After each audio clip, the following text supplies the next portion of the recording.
I didn't grow up with rockets flying overhead and conflicts every 2 to 3 years. As much as I felt very connected and accepted by my team, who were all Israelis except for me, I also found that I had this unique perspective because I didn't grow up in this conflict.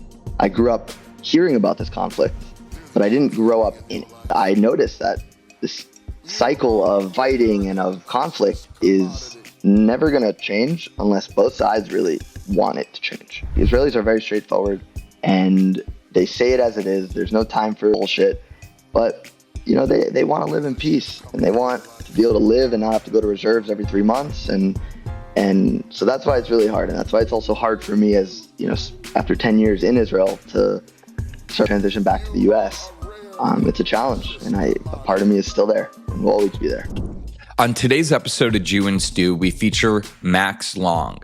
Max Long is a lone soldier who picked up everything from the comfort of his own home in America, his girlfriend, his family, and everything that he knows to go to Israel and fight on the front lines in the war in Gaza, literally finding himself in Gazan tunnels. Then he came back to America and continued his fight in the diaspora, whether it be his philanthropic endeavors or what happened to him specifically at DePaul University for being attacked for his Jewish identity. Max Long is the reason why Jew and Stew is the podcast featuring advocates on the front lines. Max Long is one of those advocates. He's a fighter, he's a Maccabee, and he's one of us. Have a listen. Hi, Max. We're so happy to have you on Jew and Stew today. Thank you so much for joining us. Thanks for having me. It's a pleasure to be here. So obviously, we all know you pretty well. You're kind of like an extended CJA teammate. And I think a lot of our listeners likely know the whole story about everything that's going on with DePaul. So I don't want to dig too deep into that because we know that story. But Max, you were born in Boston and in 2015, you made Aliyah. Can you tell us a little bit about that? Yeah, absolutely. So I grew up actually right outside of Boston, a town called Newton. I born into a very Zionist family. So growing up, I would say my idol was really an inspiration for me. Was my grandmother, May Long. Is this Grandma May? Yeah, she's the one who started the Christians and Jews United organization, right? Yeah. In 2006, she started Christians and Jews United for Israel. One of the things that was always challenging for me, though, about her avid support and always being the first to stand up for Israel, is that I felt like I was just, monkey see, monkey do. I thought it was important to really, to understand what is really happening in Israel, to understand why is it so important to support this country in the Middle East. So I found it important for myself to actually go there and do this and see firsthand, what it is that we're fighting for. I think that was one of the main motivators behind that decision, to go right after high school. And it really was right after high school. It's like within 2 weeks after graduating, I was on the plane heading to Israel. I went a little earlier than most people because I had to learn Hebrew, which was a nightmare. What year is that, Max? That was June 2015. And those first months were all about studying Hebrew, Ulpan, learning about the army, training for the tryouts. You were at an absorption center, right? Is that what that's called? I literally moved right to this absorption center where it's people from all over the world who make Aliyah. Frankly, one of the things I don't tell people when they asked me if I was planning to make Aliyah, and I didn't even really know what that meant. I understood Aliyah, going to Israel, but then they were like, citizenship, basically. It's like you get a passport, and I was like, why not say yes to that? I'm already going to the army. But it didn't really hit me, the significance of that decision. And I think we'll talk about it through, a lot of different lenses, whether it's the work with lone soldiers or fighting as a reservist in the war. But you sign up for something as an 18-year-old and you commit to something that isn't just a 3-year, stunt of going to the army. It's 3 years of active service, but also knowing that you're committed to serving as a reservist too, which everyone in Israel does. You said that, first of all, that's very brave. Putting myself in my high school self, I was up to no good. So it's amazing that some people were up to good and more than good. That really is amazing, Max. when you got there, you probably learned a lot about there, but also the juxtaposition of kind of crystallizing what it means to be in the diaspora.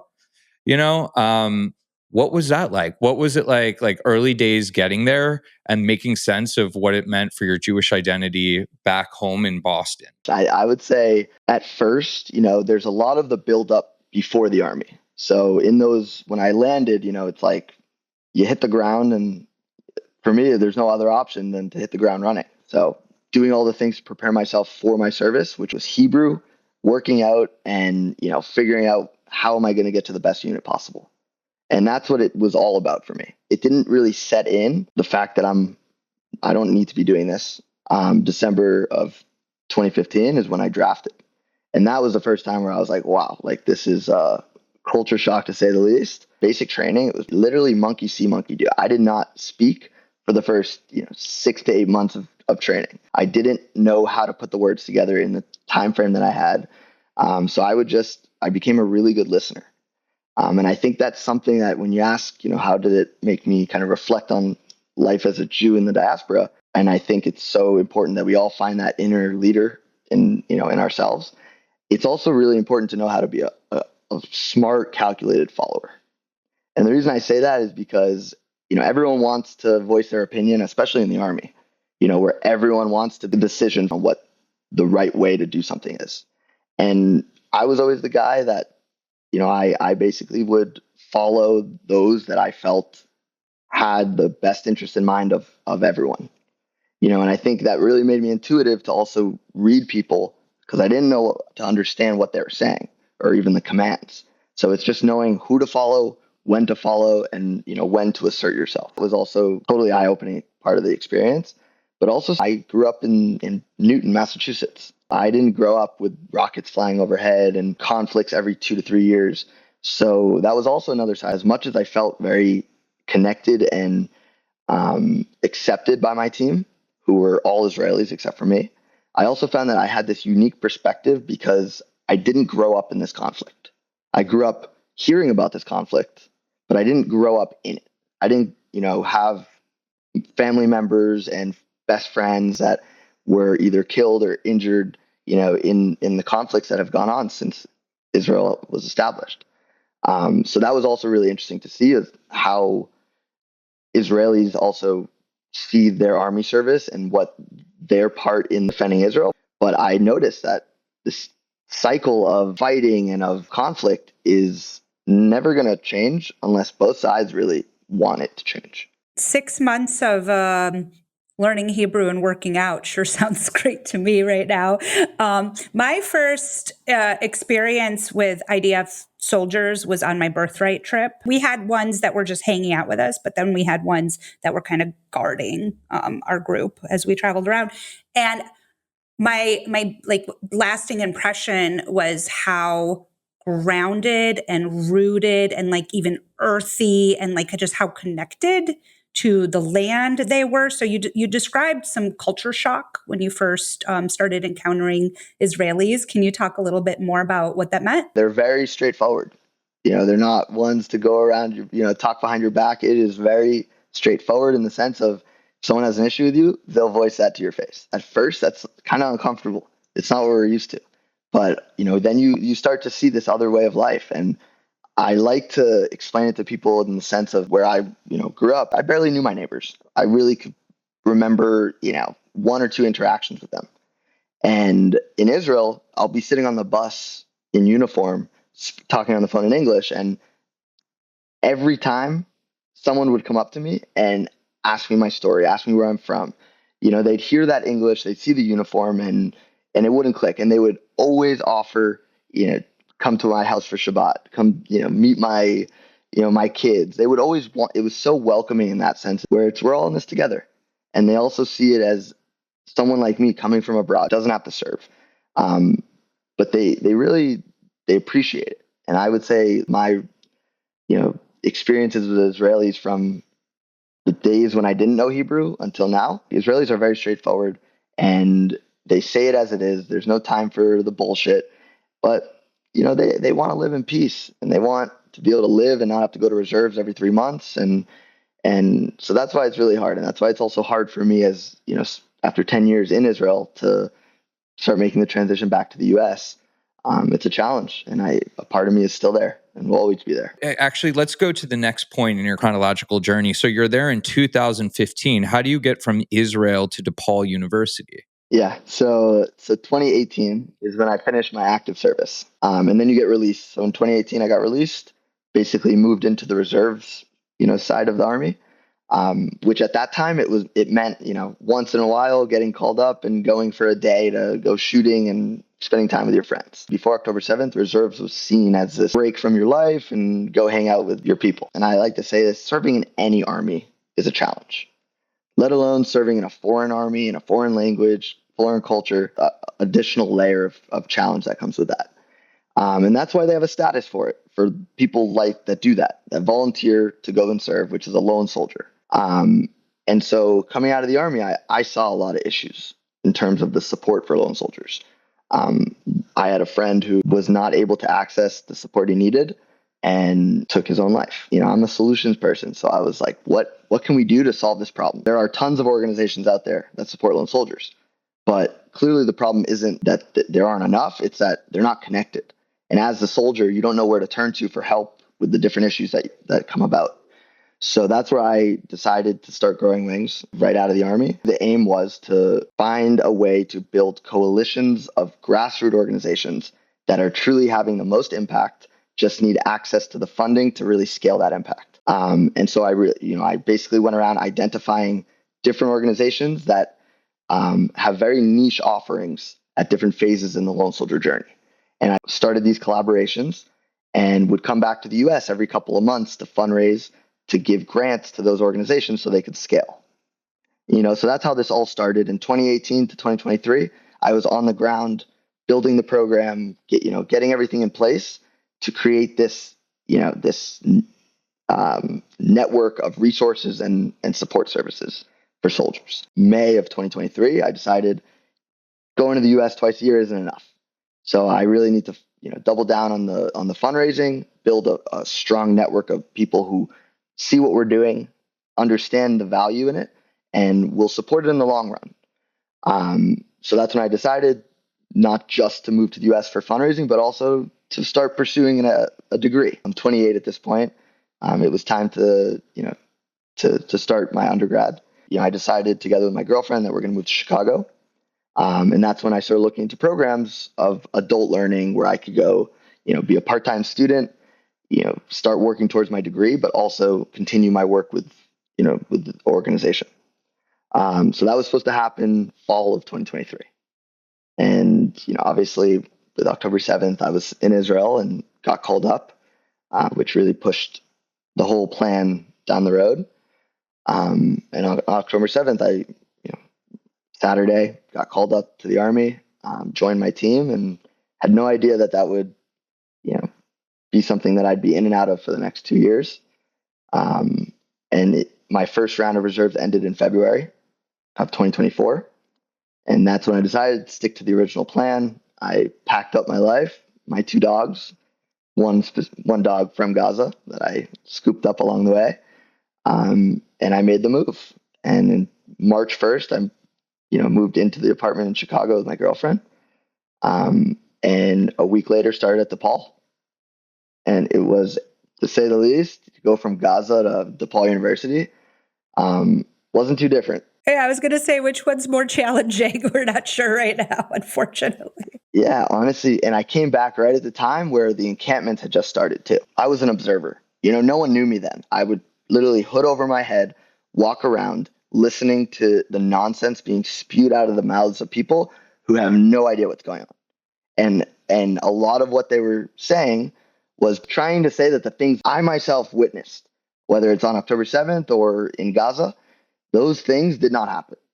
That's what those encampments, that's what those advocates, let's big air quotes, let's call them, that's what they were basically trying to justify, is that the things that I saw on the ground did not happen. And I didn't know how to take that and accept it. I knew I couldn't accept it, but I didn't know what how to combat it. At that point, I decided not to start speaking out and sharing my experiences. I just didn't feel like I found my voice yet. And I ended up getting called back for another round of reserves which was Rafah and the Philadelphia corridor. And when I say reserves, my specific unit deals with everything with regards to explosives, but our specialty is tunnels. So very relevant with regards to this war and all of the infrastructure, the underground infrastructure that Hamas has. So our unit has been working nonstop really to destroy that infrastructure.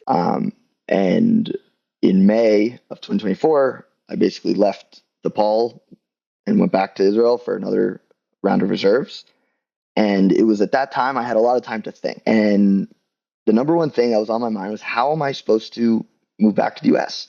How am I supposed to become a student at DePaul University in Chicago while experiencing all this? It's like two different lives I was living. As someone who was there in October 7th, who's been in Gaza three different deployments at this point, it's up to people like me who have that knowledge to share it.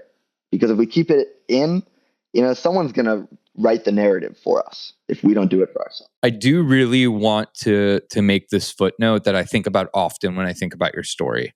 I think about how if I was an Israeli on the front line and I'm fighting, and I'm really fighting for an existential nature of Jewry on the planet, right? But I'm on the front lines in Gaza, to feel that like endurance going away and morale in the whole world, and then see you, an American, walk through the door as reinforcements, what that must mean to an Israeli soldier on the front lines, what that does to their morale. Can you speak to that? Do you feel any of it? And is it reciprocal? I'm sure you can let them know they're also amazing for being born in the whole Holy Land and holding the line, so to speak. They send that message in our group chat saying we got to call up. And it's a decision for me to go back. No one expects me. My captain has had to tell me not to come back once, because he was just like, got to chill. And there's a reason I go back, and it destroys me. It destroys my family. It's picking up the life that I'm trying to create here in the U.S. As I like to think of it as not going back steps, but in reality, I'm putting myself back in a war zone, back in harm's way. And the reason I keep doing that is because who else will? And yes, if Israelis, don't really have a choice. My team in Israel, they don't get to pack up after reserves and go to the US. They will show up every time they're called up. And that's a challenge. So for them to see me coming from abroad, putting my life on the side for 2 to 3 months, gives them a lot of hope and motivates them a lot. IDF soldiers are being hunted and persecuted abroad. They're being accused of committing war crimes with zero backing for it. And the issue is, it's not safe to be an Israeli outside of Israel. And that is the number one thing. Going back to Israel is critical for morale and to, show my team that we're in this together until the end. But on the other side, I feel it's so important to be doing what we need to be doing in the US and around the world, which is humanizing IDF soldiers and humanizing Jews, because otherwise this will continue to be, persecuted abroad if people can't start to understand what is the evil that we're fighting and how we're really doing it on behalf of the world. Because, Hamas is a small cog in a much bigger issue. And that issue is, we've seen it. We've been attacked from 7 different fronts. And that's just the physical front. We then have the social media and, the media issue. So I do say, in terms of morale is high. I can speak for the Israelis on my team. They understand why every time we get called up, it's so important to go. But what remains a fact is, the more misinformed advocacy that we're hearing and the more noise that's created around that misinformed narrative, it's prolonging the situation. It's prolonging the war. It's prolonging the suffering on both sides.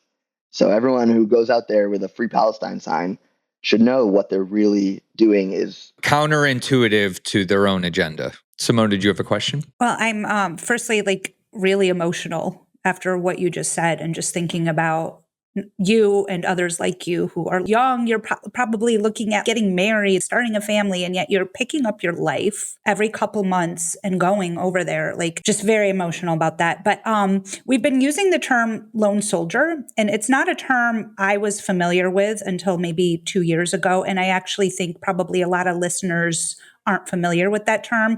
I always thought it meant somebody from not within Israel serving in the IDF, but is that not the case? Can you actually explain what lone soldier means? Totally. Love that question. Number one thing that most people assume that is that a lone soldier is only someone like me who comes from abroad.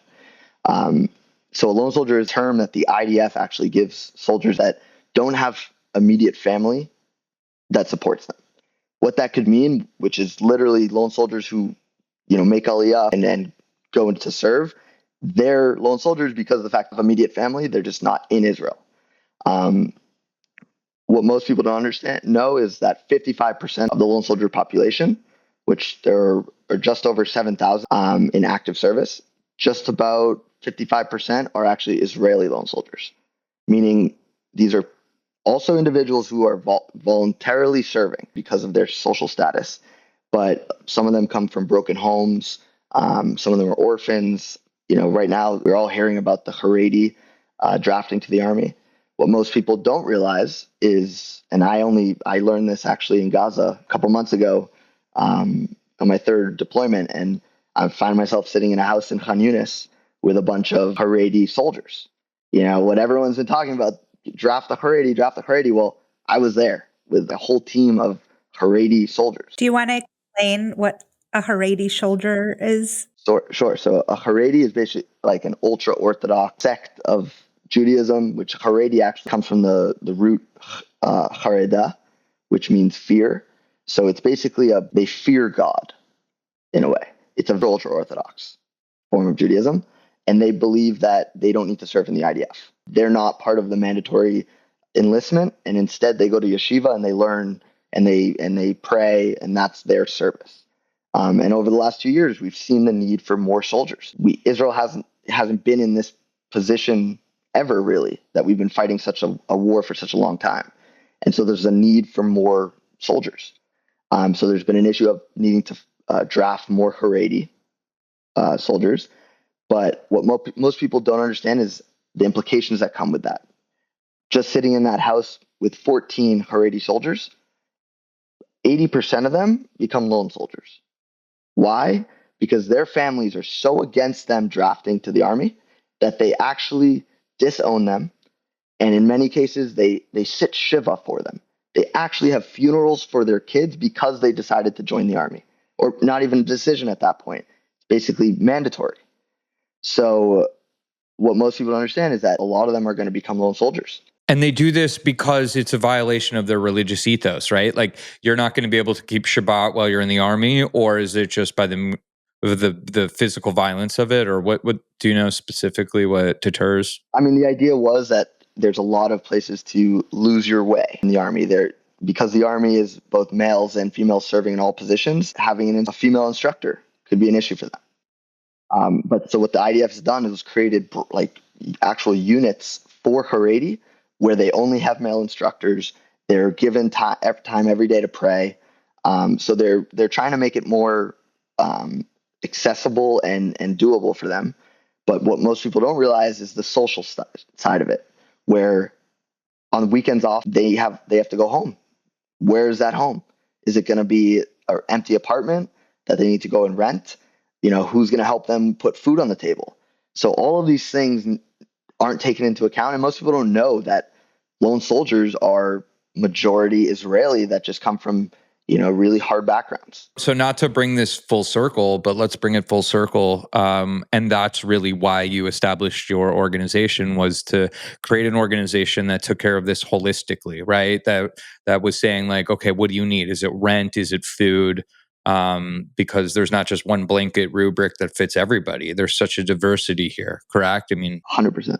And that's why not just itemized needs. We don't address needs as this block of, how we should address it. It's very dynamic. Each person, each to their own. Sometimes, I get this a lot. mental health has become a big issue and a big topic of discussion. Obviously, we've seen the amount of suicides among soldiers. We're seeing really hard things. Like personally, my team was on the mission to recover the bodies of hostages from Gaza, and that's a terrible thing to have to do. And it's very up close and personal as well. And so after going through all those experiences, and think about it, lone soldiers go, they get out of Gaza, they go home for the weekend. But what is home? They don't have parents there. They're going a lot of the time to empty apartments. And so what we've tried to do through Growing Wings is address not only the loneliness and the need for community, but also the bare basic needs. Everyone needs a roof over their head. Everyone needs access to food and food security. And everyone needs access to mental health support, or an emergency hotline if need be. And I've had multiple occasions when I was living in Israel where I'd have soldiers calling me saying, I'm home. It'd be 2, 3 in the morning. They'd say, I'm home. I have my gun. I'm not in a good place.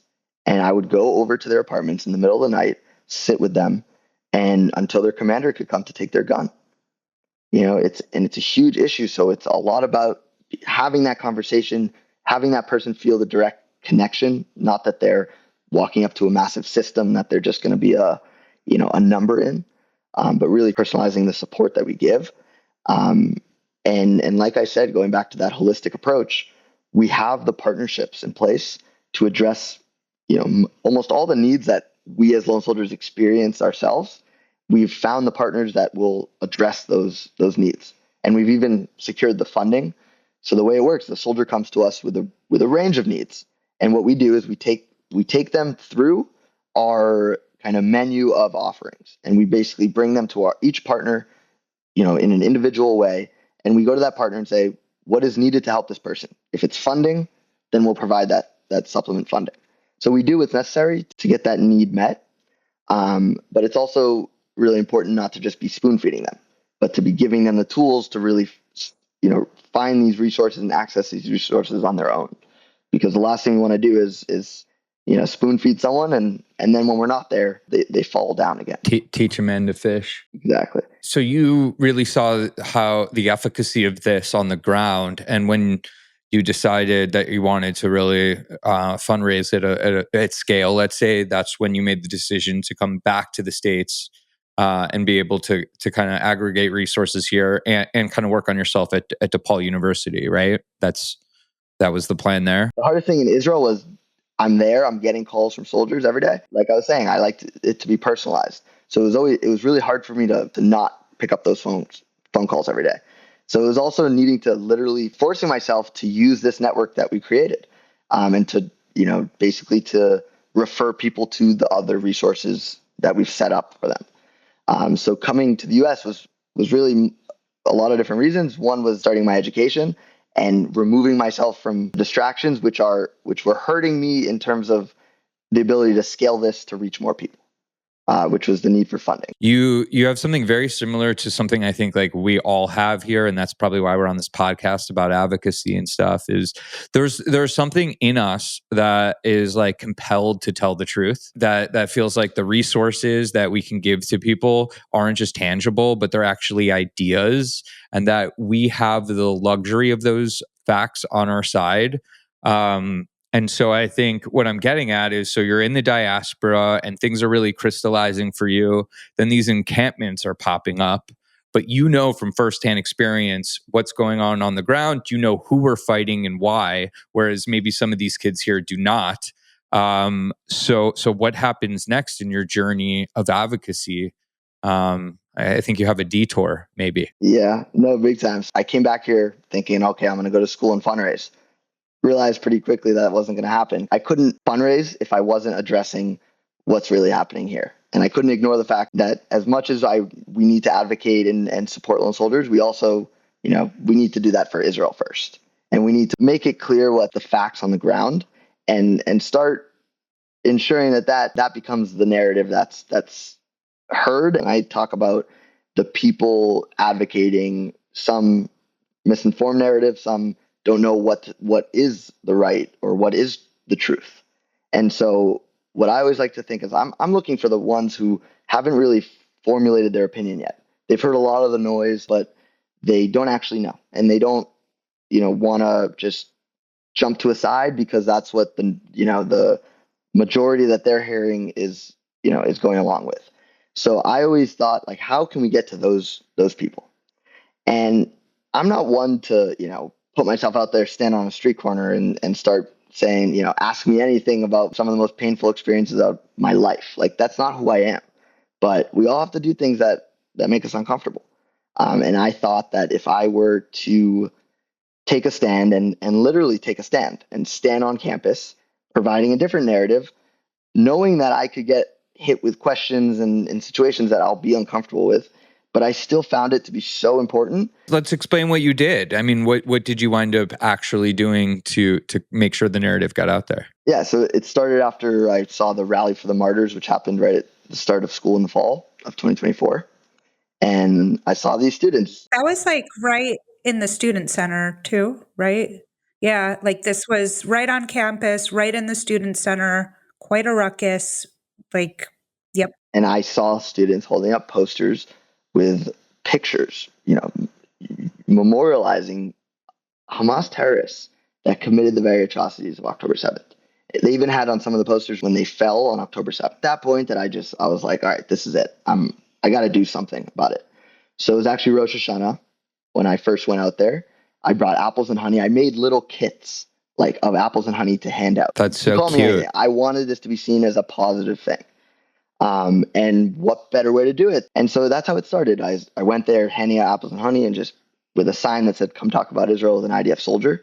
I even brought my dog Ozzy, who I rescued from Gaza, whose ears were cut off.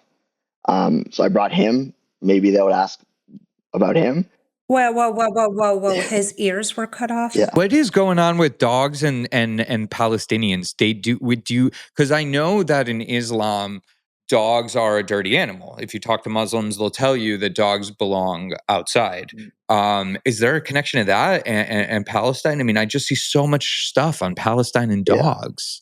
I don't know what it is. There's so many dogs there. Like my team alone rescued 16 dogs from Gaza, and we found them all homes with families in Israel.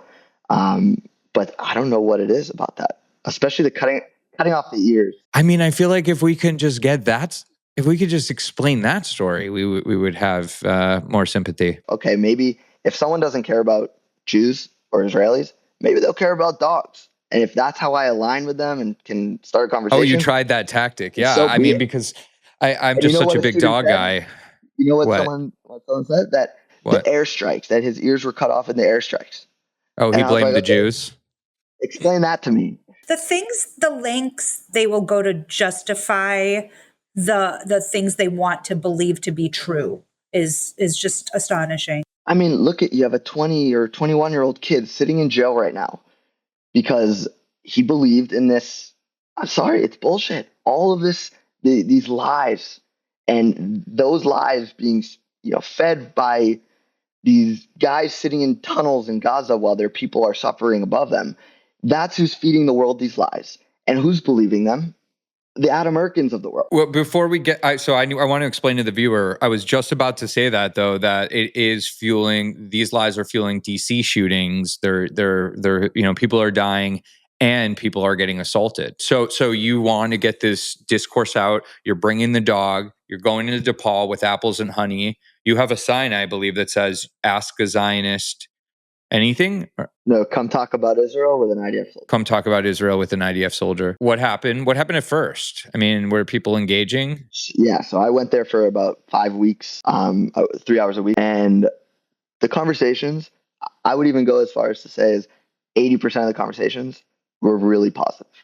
It was genuinely students or just passerbyers, Jews, non-Jews, wanting to actually ask me about my experiences. And genuinely have questions that haven't been answered, and they don't typically have an opportunity to talk to an IDF soldier. And I knew I was really having an impact. But every week I would go back. Someone from a previous week of being there would come up to me, shake my hand, give me a hug, stand with me for 5 minutes. They would, say thank you for being here. Some students would even come to campus the days I would be there, not even because they had classes, just because they heard I was there and, they appreciate it. It's opening up civil discourse, on a topic that on that campus and really on campuses around the country have become, these hush hush, don't talk about it, everyone stay in their own corner, and, there's no place to have discourse. And that's why I was like, no, we need to be having these conversations. And it was actually with some of the Arab students that I had some of the most positive conversations, in the sense of, I would ask them, do you join the anti-Israel rallies?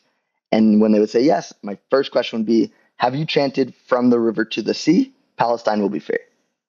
And when they say, of course. And one kid even said, oh yeah, of course, that's like the catchiest one. And I was like, yeah, but I want you to know what that means for me and for some other Jews and for Israelis. It means the extermination of the Jewish people from Israel. It means from the river to the sea, there will be no Jews, because that's what our experience has been over the last 3,000 years. And it was having that genuine conversation with those students when, one kid even said, you know what? I've never actually heard that take, and I won't chant that anymore.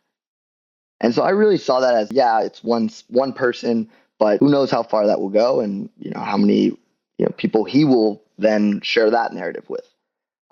So it's all about just having conversation, and not in a fuel way, but getting someone to ask you questions and asking them questions, and always being the positive force. That was the number one thing, was never to let, the stigmas that they want to attach to IDF soldiers be true, meaning never to be reactive, never to raise my voice. I would stand there and take on this, this aura of positivity and of peacefulness. And unfortunately, it led to what happened in the 5th week, November 6th, when I was approached by this guy wearing a ski mask in the middle of the day. And, at first I wanted to hope, I think I had a lot of hope that he was actually interested in talking, because he spoke to me for 5 minutes, shook my hand. I had all the reasons to think that actually, yeah, he might hit me, but if this also could be a positive opportunity to, get him to take off his mask and maybe change his mind. I didn't realize that was a setup for his friend to come up from behind me and, launch the brutal attack. I remember seeing, the days after that, when you were dealing with your concussion, and I don't think people realize how seriously injured you were. I mean, you were in the hospital for a while. We had Michael on the podcast. He needed surgery on his wrist. I've had a concussion. It's like you can't function for months and months. So how's your recovery been? Yeah, I mean, one of the craziest parts I forgot to mention of the attack, and I really don't remember anything from the moment I was hit, but I do have some videos, and I have some, from the immediate aftermath of people coming up to me. I didn't even realize I was recording it, but I looked after and I saw these clips of students coming up to me, one in particular telling me I got what I deserved for killing babies in Gaza. So imagine getting up from being brutally attacked by these two guys, and that's the first interaction I'm having, is with someone telling me I got what I deserved. I'm kind of grateful I don't remember much, because that's also a traumatizing part of the experience. But the next thing I remember from the conversation, waking up at 4 a.m. in my bed, feeling like I got hit by a truck. It was like my nerves, from my toes to my fingertips to my brain. It just felt like everything was just on fire. And my brain felt like it was going to explode. And I started throwing up, and that's when I took an Uber to the hospital, and was there all day. What most people don't realize is the week, even a little over a week after that, I was confined to a dark room, couldn't even think. And I'm a thinker. And the fact that I couldn't even think, it was, talk about all the traumas of the last 2 years. That was the most traumatic, of lying in this room, looking up at the ceiling for over a week after being brutally attacked, doing something positive.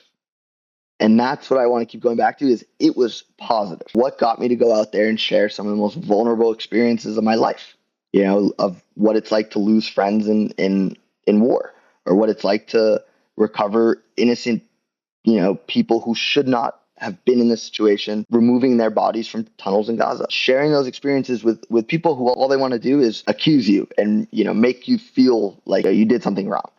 So it takes a lot to go out there in the first place, but and I've learned this through some of the work I've done since the attack, which has been connecting with non-Jewish communities and really bringing these testimonies like mine to non-Jewish communities, to engage more with our interfaith partners and get them to not just pray for us, but stand with us and help grow our numbers.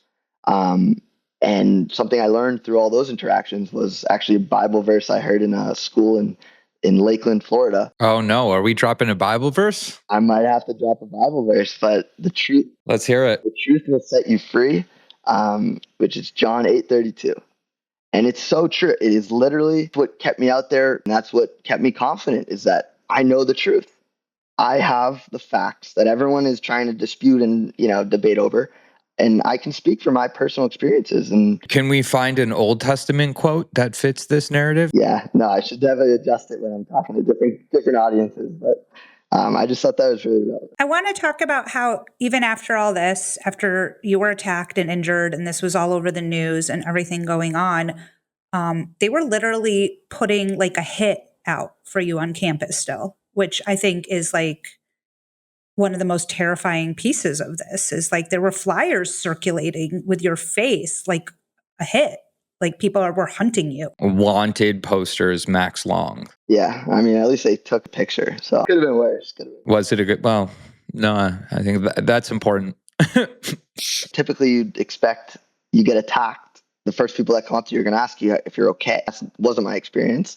And so it doesn't surprise me that, the day after, while I'm in the hospital, some students are holding a sit-in in the library calling for my expulsion. None of it makes sense. Every week since then, this group behind enemy lines would set up a table right where the attack happened at the student center, giving out flyers, calling me an IOF butcher, that I'm roaming around campus, and their call to action was DePaul students get effing dangerous. I want to point out that with a lot of work, I think on both CJA and your part, Behind Enemy Lines is technically banned from campus.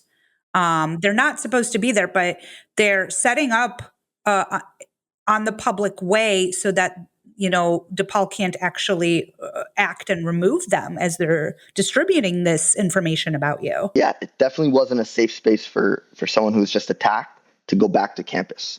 While there are flyers being distributed with my name on it, there are other rallies and protests, whether it was at Anshe Emet with, when Gallant spoke, and they heard that they were chanting my name and, my family members' names.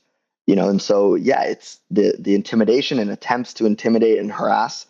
It reinforces the need to speak out, because it makes me think, where else is this happening around the country?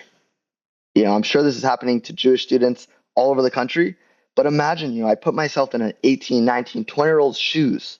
I'm 28, and I think about how hard the last year has been. And I'm not even talking about the war. I'm talking specifically as a student. So as a 28-year-old experiencing so many challenges, imagine what someone younger is going through. I was going to say, I think your experience, and maybe every Jewish experience, is allegoric to the larger Jewish experience, meaning like we all feel it on our individual levels. Like CJA was started because I went to protest the ceasefire resolution, and it was like me and then 1,000 pro-jihadists in the room calling me a baby killer. I think about you at DePaul, but then it's allegoric to Israel surrounded by enemies. And so I still believe that you just persevering as a Jew, I mean, not you, but everybody, and maintaining that moral compass and not allowing your Jewish identity to erode because of peer pressure. I mean, this is an ancient, beautiful thing that once it crystallizes for you that you are a Jew and that you're part of this community, it's one of the most amazing things ever. One of the saddest things I think about is Jews who capitulated and weren't part of the community that got together as a Jewish community and our allies post October 7th, But I also think it's important to mention with that, and I like to go back to Herzl and Dreyfus. I was listening to a podcast, and in the 1890s, Herzl was basically witnessing the shaming ceremony of Dreyfus, who was a scapegoat French military officer, captain, I believe. Basically illustrates a Jew who has completely assimilated into the French culture, into the French military, has ranked up to a captain, yet he's accused of a crime he didn't commit. And in the shaming ceremony, what Herzl mentioned was you have these officers walking around him in circles, ripping his badges and his ranks off. And while they're doing that, the crowd, Herzl, is writing, was chanting "Death to the Jew." And it's like, what does that have to do? That was an example of someone who, doesn't matter how assimilated you become as a Jew in whatever culture in the diaspora. At the end of the day, you need your homeland because we as Jews need community. We need our community. And those that try to push it away, it will come out at some point because, Jew hatred is the oldest form of hate. And it's just shape-shifting. And today, anti-Zionism is the modern day anti-Semitism. Yeah, it used to be religion. It used to be you killed Christ. Now it's we don't want Jews having land. Yeah. I like to always go back to that. We've seen it too on campus at DePaul. Some of the Jewish students who on October 7th found themselves in a place they had to make a decision. As a Jew, do I conform to the social group that I'm in, which is, maybe non-Jewish, very anti-Israel narrative? They had to make that decision was, do I ostracize myself from this group or do I push away my Jewish identity? And then it compounded with the politics at the time. I think it became so divisive that once it was the internal existential question about identity, even if you chose the Jewish side, you still had more filters to go through, because you were still homeless, even if you are a liberal Zionist in a gay community. You know what I mean? I always like to equate my experiences running a nonprofit in Israel and trying to, build coalitions and communities. And what I've seen since specifically the attack, because that, put myself and Michael out there for organizations to reach out to try to, help and support us and, through this process. And something that I noticed was the smaller grassroots orgs like CJA, you guys are the ones carrying this, this forward. Easy as a donor to basically donate a lot of money to a big organization and let them kind of filter out the impact for you.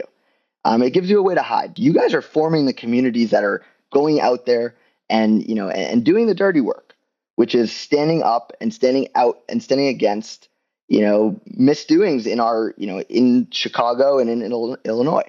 And what I say is the smaller organizations are the soldiers here. I look at the top organizations that have the most money, but aren't really distributing it. The big organizations are not doing a good enough job at reaching the individual, at getting to the individual and showing that individual they're part of something bigger. I think they don't do a good enough job at that. And it's the grassroots that, whether you're looking to donate or you're looking to actually be a part of something, through the grassroots, you're going to feel a lot more of the impact that you're having. That's my also way to thank the organizations like CJA. You guys are awesome. Like what you've done for me, I wouldn't have been able to go out after this attack and speak out and do these things because frankly, it's it's nerve wracking. I feel like I have a target on my back, but having this community around me, and knowing I can always turn, to any of you, and whether it's to pull together a rally or a petition, or if I need emergency funds for soldiers in Israel, I know that, through CJA, we can make those things happen and we won't have to go through the red tape of bureaucracy like we do with so many organizations. So just wanted to make that mention. Love you guys. Thank you. Thank you, Max. We love you too. We really appreciate you saying that. And I think people don't realize, we've been around for literally a year and 3 months. And they think we're a big organization. And the reality is that most of us have day jobs and we're all volunteers and we are doing this with the very limited free time we have. And it kind of does consume our lives. And I wanted to talk about how we just did launch Project Ahava and you were our first Project Ahava, and how we do want to help give back to the community. And we were really honored to have you be our first Project Ahava, and we raised about $5,000. And do you want to talk about a little bit about what that money is getting used for exactly? Yeah, absolutely. I'd gone back to Israel for reserves in April, got back here July 1st. So throughout that whole time, I was basically in Gaza with my team every day. It was brutal. And we were looking to do more as an organization as well, to basically provide some sort of, opportunity or event, our team and their significant others. It's stressful to go back and pick up your life 2.5 months and and be in harm's way every day. It's brutal and it takes a toll on a relationship. And so what we ended up doing was hosting a end of deployment party where we brought all the spouses and significant others, our whole unit. We had pool party, sushi. They brought a DJ. It was amazing. We gave gifts to the significant others of everyone on the team, to basically just thank them for sticking by us while we're there. There's no shortage of bravery in Israel, but it's morale. I think people think about the obvious, food, medical supplies, but we really do need to do more.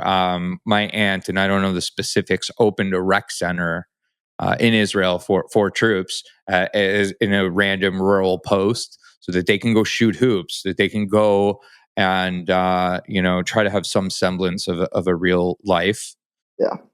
And that's what most people don't realize. It's not always about equipment. Nowadays, yes, there are still here and there needs for equipment, but that's why a lot of what also Growing Wings is trying to do in Israel, and we can only do this because of support like we got from you guys. Oh, stop it. No, but really, and it's to support these soldiers. Like, right, we just got out of a round of reserves. Who knows when the next one's going to be? But in that meantime, like in that in between period, how do we keep people, afloat and not just dreading that next call up? And it's by putting in the effort and providing the resources for the families to also address these hardships, because a soldier is only as good as their home front. And I've seen it through my team. We struggle. We have, some of them have wives and kids that they're for the fourth time leaving, for months at a time. And we had, guys on our team who got injured. And so it can't just be one-off support. It has to be consistent. And, and the support isn't just for the soldiers. Sometimes supporting their family is doing more than actually buying that equipment for the soldier themselves. So there's a lot of ways to keep helping and supporting soldiers. I think it's less so on the front of equipment, more so on how are we strengthening them in between the rounds of reserves and their families. What's interesting about you is you represent multiple battlefields. Like, a lone soldier coming from America, and then coming back to America and experiencing that, which again is another analogy for you getting hit and then no one being there for you, you coming back after war and seeing these encampments. But I think what's emerging from all of this pain that's ubiquitous for a lot of Jews, maybe not to the extent of yours. I mean, yours is so a story of bravery that I think just entails more adversity just from it. But in general, I think we're not shocked by the encampments anymore. We're not shocked by when Hamas commits a terrible tragedy, they blame the Jews, or when you get hit, they blame you. And I think what's happening because of this is we've internalized it, and we've had, for a lot of us, that existential moment of where we do fit in the diaspora. And what I think we're realizing is it comes down to fight or flight. And flight has never worked, ever, for us or anybody in the past. I mean, if you're just going to stay on the run constantly, you're just going to be a culture that's always on the move and suppressing your identity. And I think a lot of Jews are fighting, and I think you represent that hope for on both sides of the conflict in Israel here. You represent hope for all of us because you are the physical manifestation of that strength and bravery. So we just want to say, Max, thank you for everything. Thank you so much for being on Jew and Stew too today. And where can everyone find your information on your nonprofit? So we have our website is www.growwings, growings.org.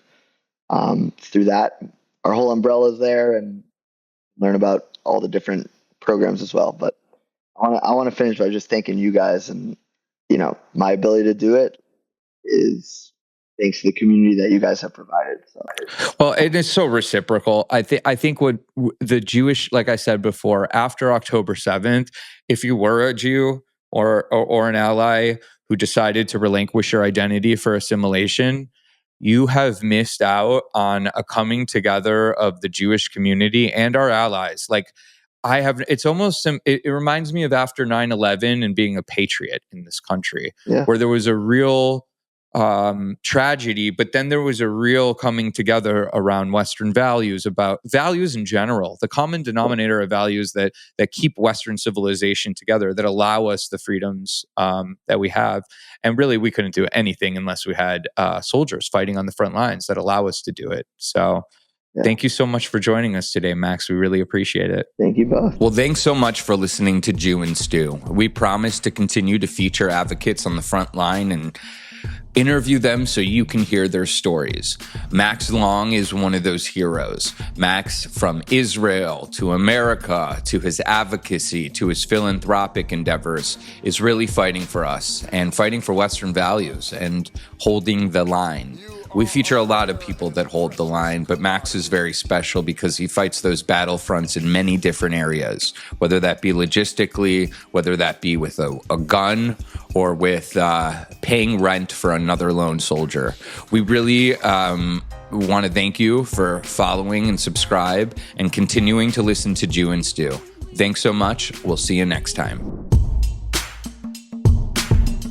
Follow the Chicago Jewish Alliance to stay in the loop, and subscribe to this podcast so you can see what's coming next. We're going to have speakers that represent the entire spectrum of the Jewish community, from philosophical thinkers, from soldiers, people on the front lines of advocacy work on universities.